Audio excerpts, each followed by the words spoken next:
Good evening, everybody. Welcome to First Center, First Church for Religious Science here in New York City. I know there's a lot of you on Zoom. We're having more and more people sign up every week and every month. And so we're grateful that our audience is expanding and we're able to take our teaching, both of Ernest Holmes and Louise, to as many people that we can. It's an uplifting message.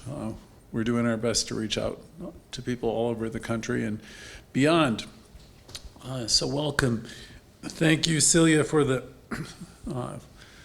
warm treatment, wonderful treatment. I've been missing you for a few sessions. I was asking Jimmy, where's Celia? So thank you for being there and doing our opening. This evening, in this what we call self-healing series, based upon mostly the teachings of Louise Hay in the book You Can Heal Your Life, we're going to be talking about changing some of our beliefs. And I'm also going to highlight what our beliefs do. And for some of you, this won't be a particularly new idea. For some of you, it will be entirely new. It's always good for us to hear these things, though, because I don't think we always realize the profound effect that our thinking and our beliefs have upon our lives. So I want to welcome you all again. And some of you I know watch on Facebook our rebroadcast, and that's available 24 hours a day. And some of you are watching us on YouTube. So for that group, who probably will be watching us tonight or the next few days, we say welcome to you also. Join us sometimes on the Zoom, because then you have a chance to interact with the larger community. We try to have a little bit of time afterwards for people who want to share, or if you simply want to say, hey, my name is Greg, I'm from New York, or whatever. This is a chance for us to get to know you, or at least say hello to you. Jimmy and I have been updating the curriculum through, we have, I don't know how many lessons anymore. Our goal initially was to have one for every week of the year. Now I think we have more than that. So we're updating it all the time.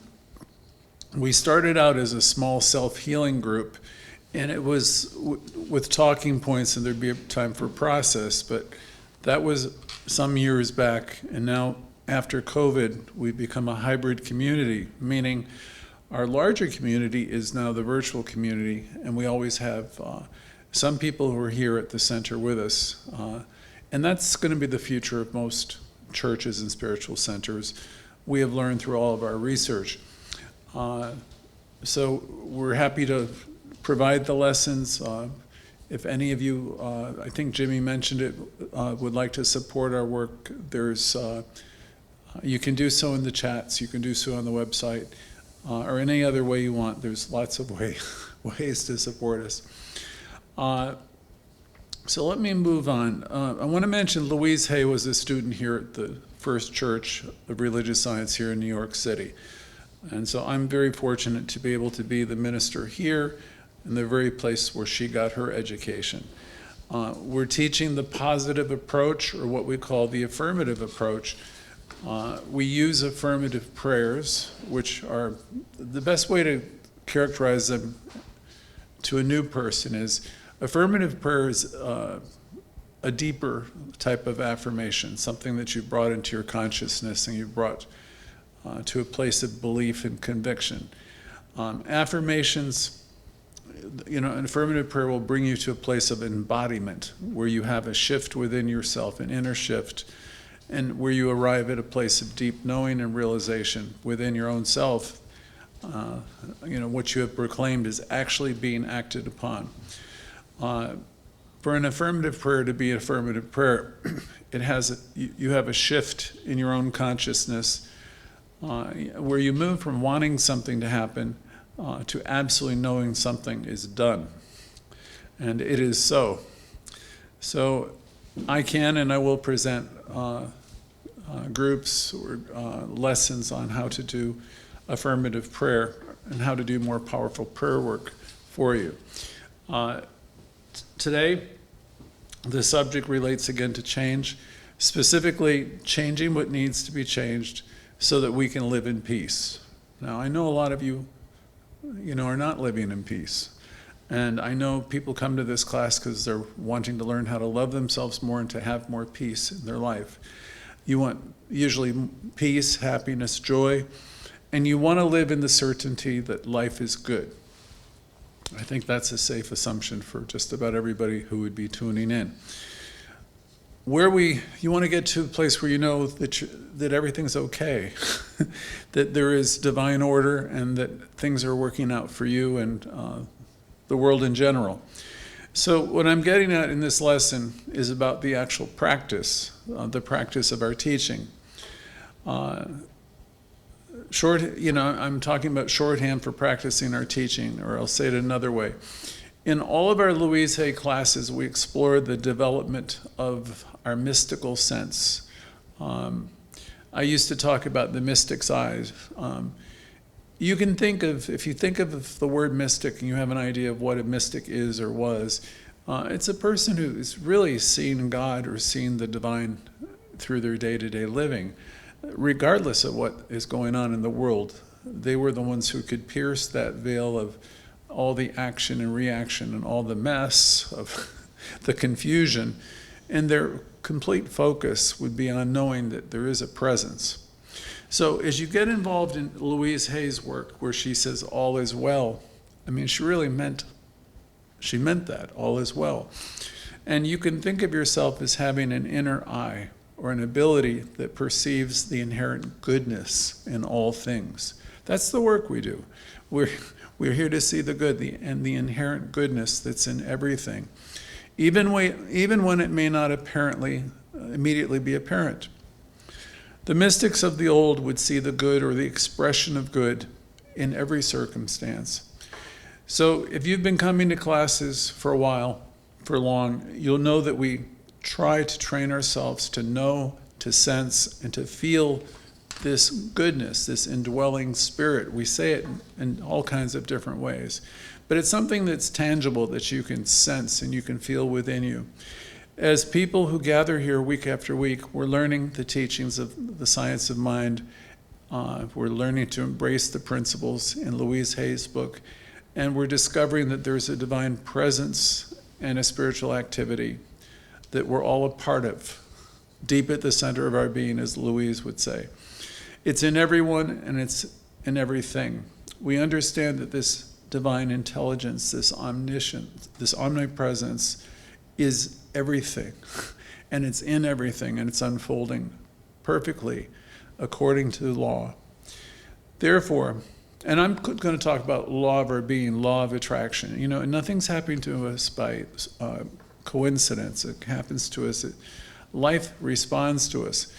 Therefore, I encourage each of you to commit yourselves thought by thought and day by day to practice knowing that all is well. Quoting Louise, all is well. And practice knowing that you are immersed in something greater, that you are an integral part of something greater. This divine inner presence is constantly guiding and supporting each and every one of us. It's important to realize that it's not about having something to do in the world so much as coming to a point of realization that you're the whole bit. That thing you're looking for is within you, operating through you. And you begin, as you stay involved with us, you begin to awaken to it. You begin to awaken, my goodness, it's here, it's now, it's in me, operating through me. And it's always been there. The kingdom that we talk about is at hand. It's always been at hand. Or we talk sometimes that we're born into the garden, and we want to, from the Woodstock days, we want to get back to the garden because we are established in it from the very moment that we arrived onto the planet. We may have forgotten who we are as spiritual beings, but nonetheless, we are spiritual beings. And this kingdom, this garden is here, it's now, it's available to all of us. So we want to get back to the place that we belong. Some of you old timers will know where that came from. Each one of us is connected to divine intelligence. You're part of divine intelligence, whether we know it or not. And the thing to understand is this source energy, this intelligence responds to us individually. As we learn to turn inward and explore our own inner thoughts, that's why I ask every week what it's been like being you. I'm asking you to start exploring your inner nature, your inner thoughts. As we do this, we start to open ourselves up to guidance. Guidance is always there. Other ministers have said to me over the years, we have an internal guidance system. And what they're trying to say to their students is there is that which is within you that always knows. And if you slow yourself down long enough, it will reveal itself to you. It's always there. Some call it a small voice, could be a sensation, or a hunch, or it can come quietly as ideas out of the blue. But the thing to be certain about is you can never separate yourself from it. It's always there. In those quiet moments of reflection, and sometimes in your everyday living, we experience an awareness of this. Something will come out of the blue, and there'll be some serendipitous moment, and you'll realize there's grace there, and there's God, or there's this knowing that comes to you. So all I can say to you is when you start to have these moments, welcome them.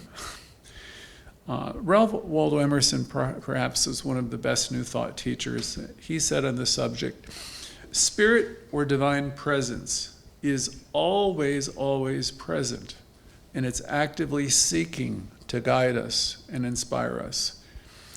So I challenge each of us today, I challenge myself to reflect this evening and in the coming week, challenge ourselves to see the inherent goodness that's in everything. We say here sometimes, every encounter is a holy encounter. Because as you properly perceive life, all of it is spiritual energy. And when you encounter other people, you're always encountering, it's God encountering God. And that's why oftentimes we say namaste, or people say in different cultures namaste, because there's acknowledgement that that spirit in me is encountering another spiritual being. So we want to see this good, this God, even in the most challenging situations, and with people who challenge us. And we begin then in earnest to practice the teaching and the principles we discuss in this class. We want to embrace the idea that Louise shared, that all is well, and that you are one with this divine presence. Let these be the guiding ideas. These are ideas of truth. Remember to take a moment or two in quiet, to inquire within, to be still and know who you are, and be still and know that you are God. You are an aspect of God, an individualization of this divine energy. So take a moment or two in quiet whenever you can. You can set your smartphones, do it several times a day, and remember that you are this thing. Whatever God is, you are, and it's in you and it's operating through you. And you have guidance. And this guidance comes from your own inner knowing. It doesn't come from me. I'm just a teacher here. It comes from your own inner knowing, and you trust that you will receive what you need. If you consistently practice this kind of awareness, that you're one with Spirit, one with Source, one with God, and you cultivate a deeper connection with it, your whole life will begin to transform. Everything in life is about change. It's the constant. I can quote a few Greek philosophers who would say, you can't stand in the same river twice, was Heraclitus and others. We want things to be the same, but the fact of the matter is nothing's the same. Everything is energy, and it's moving. When we see ourselves as a part of this energy, this source, when we begin to really have an appreciation and love ourselves as spiritual beings, and when we stop the negative chatter, then the anger and the resentments that we have within us begin to shift and change. When we believe life is always moving forward, I meant to say, we believe that life is always moving forward, and that we get to create our life by means of our consciousness. We who are in New Thought are on a spiritual journey, absolutely. I would say everybody's on a spiritual journey, but the thing about us is, we're more conscious of it, at least if we're practicing it. if you're bringing yourself to a place of awareness several times a day that I'm one with the one, and I'm one with God, one with life, you're going to have a sense that you're supplied and supported, and you're going to have a knowing that your thoughts are creative. So we have a great gift if we're in the teaching, because we know that life is responding to us, our thinking, our thoughts, our emotional body of thoughts. Life responds to us. And we know we're on a journey, and we know we're evolving, and we know we're changing all the time. Many of us, though, have unknowingly embraced negative ideas about life. We unknowingly have a lot of negative ideas about people, places, and things to varying degrees. And there's nothing wrong with us. It's just this is the way life is. We came in, as Louise said, a blank slate full of joy and wonder, and we learned a lot of stuff. And some of the stuff is we've learned is to our benefit even now, and a lot of it really probably ought to be taken, we ought to examine some of it. I've done endless lessons on this for you. I've compared it to the Four Agreements. I've compared it to other books where, landmark education, where you have smoke that gets in the way, we have a racket, we have a belief system. Well, that speaks to how we have acquired a lot of beliefs through our childhood years and later, and they're there, and now it's very difficult to be in a new moment to see people with fresh eyes or to see life as it really is. Life is beautiful. Life is full of divine energy. God is all that there is, and yet our eyes don't let us see it that way. Our eyes will have us see people as bad and see situations as bad, and we have a tendency to label and judge just about everything. So we have unknowingly embraced a lot of negativity about people, places, and things to different degrees. And at times we find ourselves being overly critical. Sometimes we lose our cool, we lash out at others, we have anger, we feel frustrated. And we take out whatever doesn't make sense to us, our frustration on other people. When we have lack of self-control, that can lead us down a path where we're blaming people and we're engaged in hurtful behavior, which ultimately hurts both ourselves and others. And as you come into this class of self-healing, we learn that it's time to break that cycle. Louise Hay taught us that in order to change, we must adopt a positive and affirmative approach to life. We need to shift our thinking, transform our own behavior, and refrain from saying hurtful things to other people, and we refrain from criticizing ourselves. She would say, never, never, never criticize yourself. And I'm sure she'd say, never, never criticize anyone else either. By embracing this positive approach, we will reap huge rewards over time. No longer are we going to be reactive to everything. No longer are we going to be reactive to others and other people's statements or actions. We refuse to be offended. People are where they are. Gosh, I wish I knew that 30 years ago. People are where they are. Leave them the heck alone. When we practice this teaching, we come to understand that people are simply being themselves, where they are meant to be, doing their best with what they know and understand. Even if that's it might be terribly hard for you to believe, but it's nonetheless a fact. People are doing the best they can with what they know. You can go to the American Indians. Don't judge them unless you've walked, a mile in their moccasins.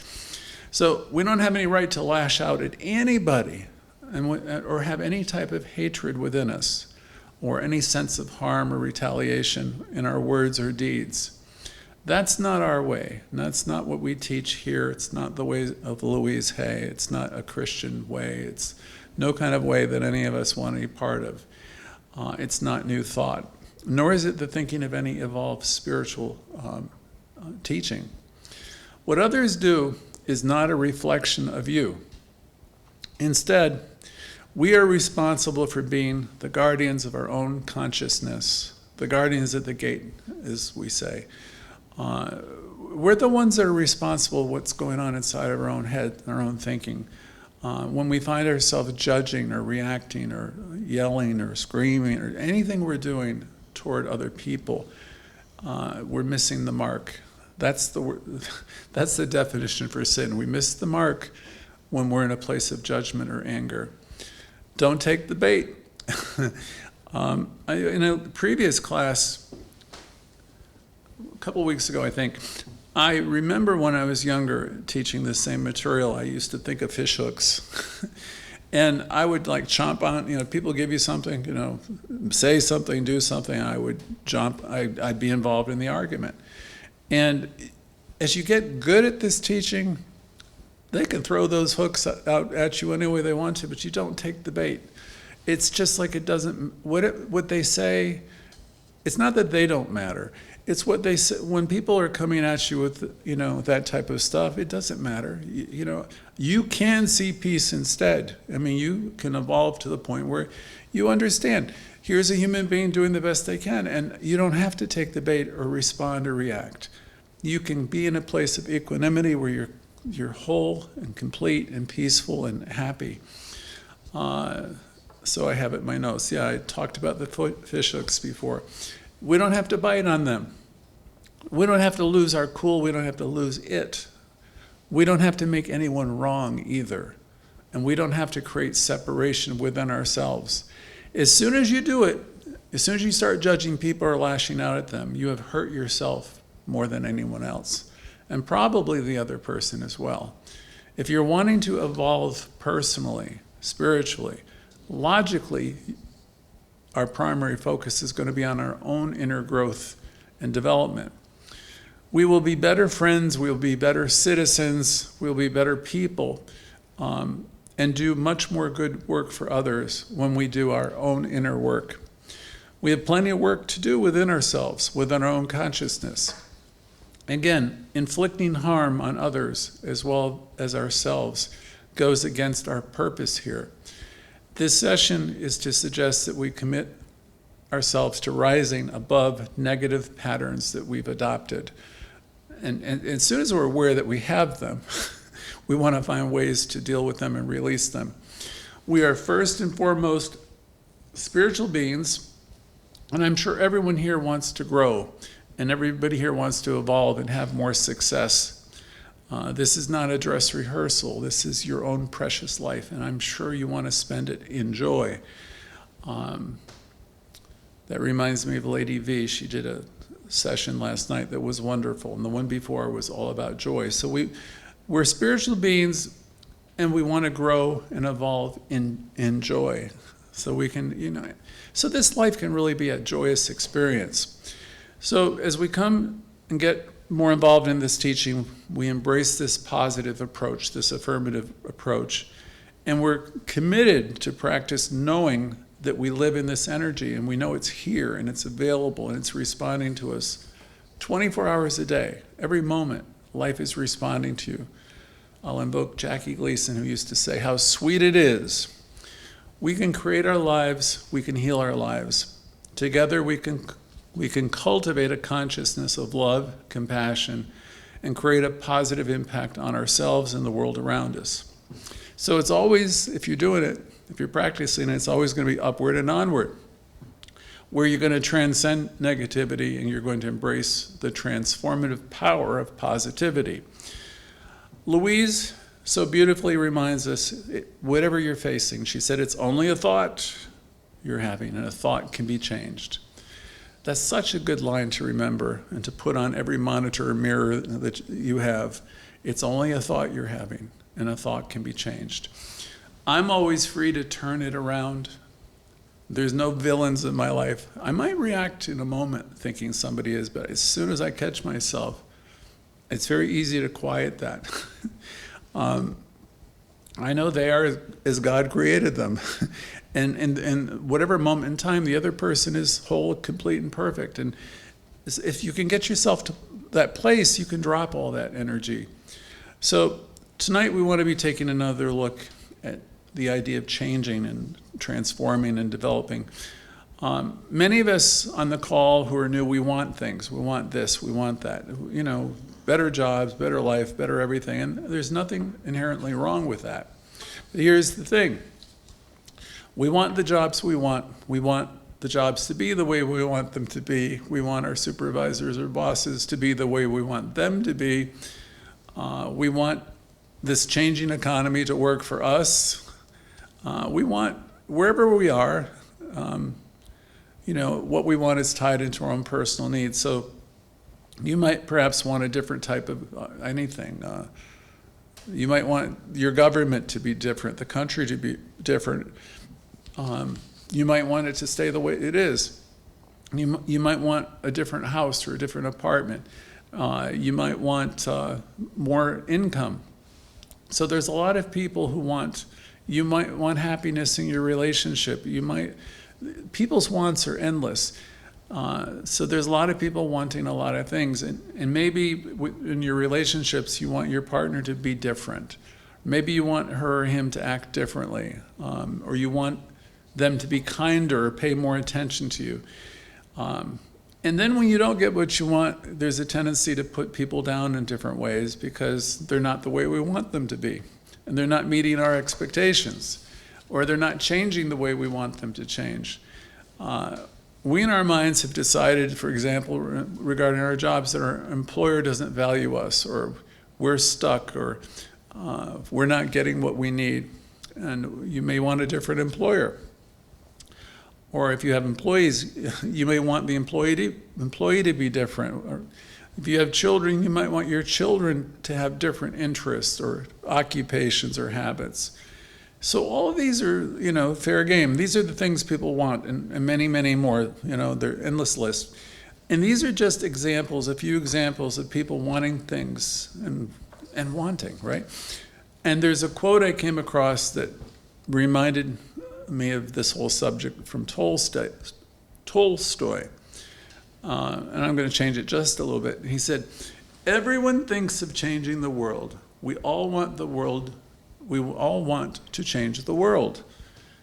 And he followed up, he said, "But no one really, for the most part, wants to change themselves." So that's pretty profound. Everyone thinks of changing the world. You all have a better idea, like Ford Motors, of how other people should be and how everything should be. We want to change the world, but Tolstoy said, but no one really, for the most part, wants to change themselves. So I thought about that a bit. We all want things to be different, and we want everything to be different, and we're wanting people to be different, and we're wanting the externals to change. And again, Tolstoy made that point. We want it all to change and everyone to change, but we don't want to change for the most part ourselves. So usually, in many situations, with our jobs, our relationships, it's frustrating. So we grow apart, we leave the jobs, we find other jobs or opportunities, we move on to other relationships. And that might be the most appropriate thing to do rather than insisting your employer change or that your partner be different or your friend change for you. When I was a kid, I remember an expression, I'm sure everybody's heard it, in America, which was the grass is always greener on the other side of the street. Because we always thought it would be better if we moved someplace else or if we did something different and we found someone else. And what you know as you get older, as you've been around a while, it's not going to likely be any greener on the other side of the street. Why is that? Because we're always taking ourselves with us. So we have this intense tendency, though, to think it's going to be better someplace else, or it's going to be better with someone else. And so we leave, and the only thing about that is we take our own unresolved issues with us. And we're content to make our own happiness about somebody else. And this, of course, is the biggest mistake of all. And that's a lesson I learned in my early 40s as I encountered a very great spiritual group and with a gifted therapist. And you've heard me talk about her before. Her name was Shelley. And she would always ask us, what are you creating this to be? What are you creating this situation to be? What are you creating this person to be? That's a great question. And I remember seeing her individually, and she'll say, well, Greg, you got to take a look at your creations. And see, that ties directly into what we teach here, which is you are caused your own experience. Because I'd have a tendency to talk about what you're doing. And if you caught me in 1980, it's 40 years ago or so, I'd be talking about what's wrong with you, and what's wrong with this, and what's wrong with that. I don't think you'll ever find me talking that way anymore, because those are all projections of unresolved issues that would have been within me, that I would have been projecting upon other people at the time. So what are we creating this to be? What are our creations like? So I remember saying, I think to her at the time, well, it is the way it is. It's the way I say. It's the way I think. It's the way I say. And that's how I would have thought back then. And then she would be asking, once again, what are you creating this to be? And you can ask yourself in your own life, what are you creating this job to be? And in any problem area of your life, you can ask yourself, what am I creating this to be? This boyfriend, this girlfriend, this job, this relationship issue, what am I creating this to be? Most of us, I'll say most of us who are in this teaching, especially if you're new, don't have yet that wisdom most of the time, because we automatically go towards pointing the finger. And when we're in a place of judging other people, we have a tendency to exit. We'll get the heck out of that relationship. We want to be off to green pastures or the other side of the street. We have in our minds decided someone is wrong or someone has wronged us, and then we're in a story, right? And we leave, and we take our unresolved issues with us typically, and we bring them into the next situation. So here's from me to you in the audience, in the extended audience. Here's a spiritual truth I think I've taught before. It's never about the other person. And this is a great thing to understand. You know, when you get into this teaching, when Louise says we're each 100% responsible, she means it. She doesn't mean we're to blame for anything, but she is going to say it's never about the other person. We're each 100% responsible for what we think and what we do.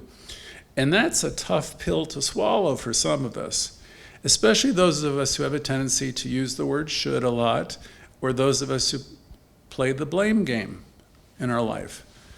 And you know, as you wake up to that, you realize, oh my goodness, I blame people often, and I tell people, and I have all these internal commands of what I should do or what other people should do.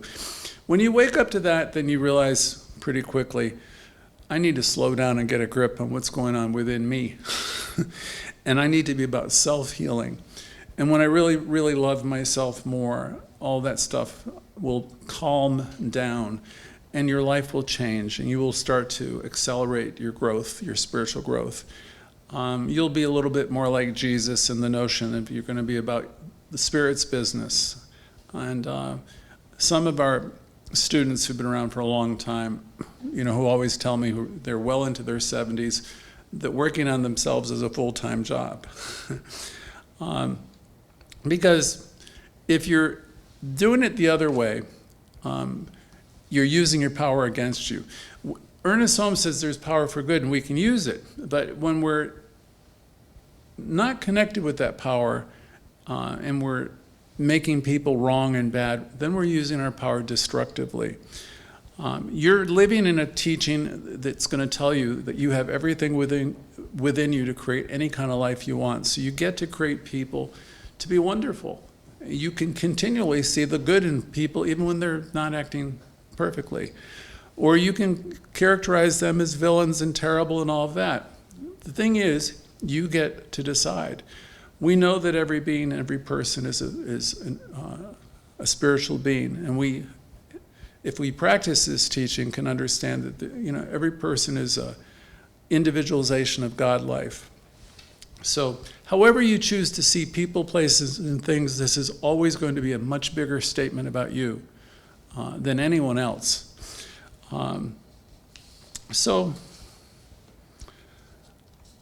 I next could get into relationships and tell you how wonderful they are, because you have a way to learn about yourself and see yourself when you're sharing love with another person that you can never really do by yourself. And that's really wonderful.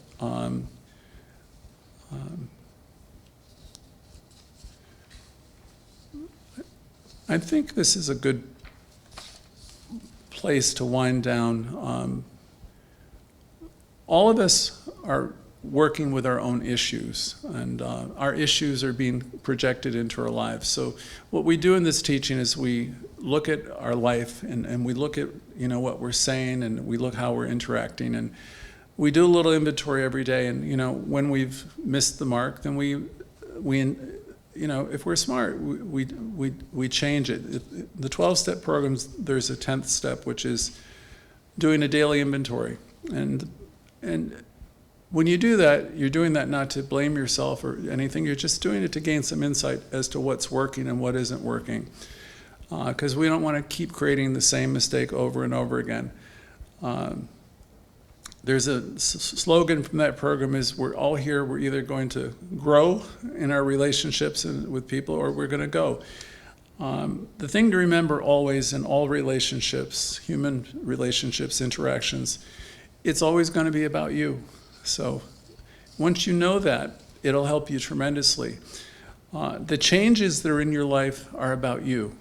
And I'm going to close with a statement that you hear me say often. In truth, there's nothing outside of you.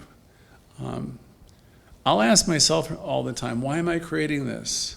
And I'll say to myself, I'm cause to everything in my life. I'm 100% responsible for my life, my thinking, my reactions.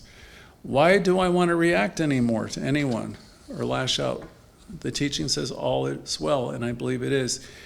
And we'll close by, this is from Ernest Holmes. Ernest Holmes, I live, move, and I have my being in this God, this good, this source. And God and good is all that there is.